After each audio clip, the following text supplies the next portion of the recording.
fallen, what will replace it? And what, in time, will replace that? From Lessons in a Green Garden by Soran al-Khamtir, gardener of the Argonian temple of Mother Sa. Chapter 1. Kagen Vale woke to the sound of his own damnation. Chapter 2. All he knew at first was that he was naked, very drunk, not in his own room, and had a head filled with angry hornets and clashing cymbals.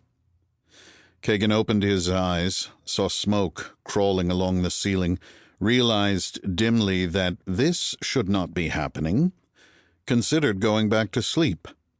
Then he smelled the smoke and fought to stay awake. After a few moments of bleary consideration, he figured this was all wrong and that he should probably be worried about it. Then he rolled onto his side, leaned over the edge of the bed, and vomited onto the floor. There was a bucket by the nightstand, but he missed it. He did spatter the side of it, the nightstand, the tangled edges of sheet hanging down, and his own discarded sandals. But not one drop of old wine, half-digested beef, or green bile made it into the bucket. He threw up a lot, and it took a very long time.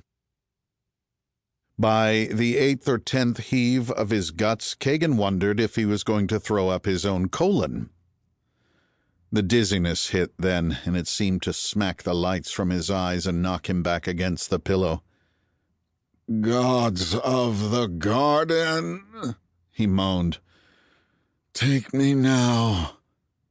His gut churned again, and he leaned over the edge once more, but there was nothing left inside of him except, he was certain, broken glass and bad life decisions.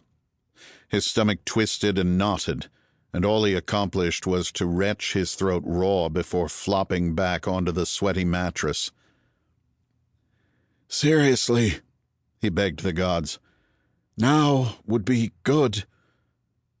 He did not, however, die. Neither Father Ar nor Mother Sa came to bear him to the Garden of Paradise, and even their son, Geth, the prince of pestilence and famine, could not be bothered to drag him down to the land of shadows. He became aware of the taste inside his mouth and was reasonably sure a very sick lizard had pissed on his tongue.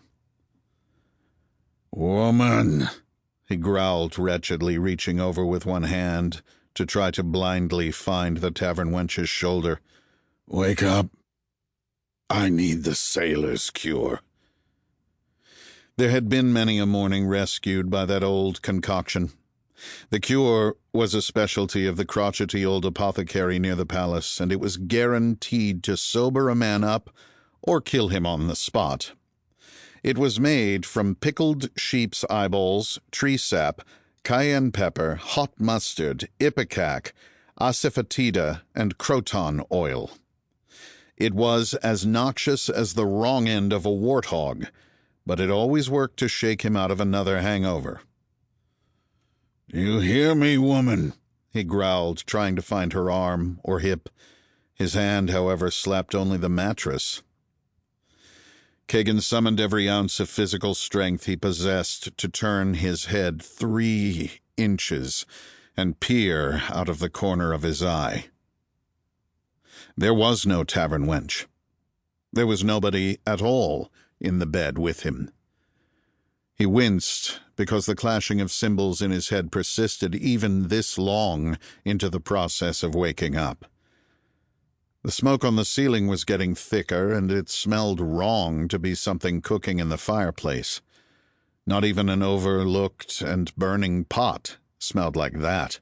It was more like the stench from a...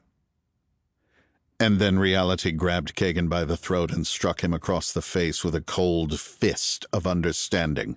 It was not cymbals. The smoke on the ceiling was not from a scorched pot. Kagen froze as the truth blossomed.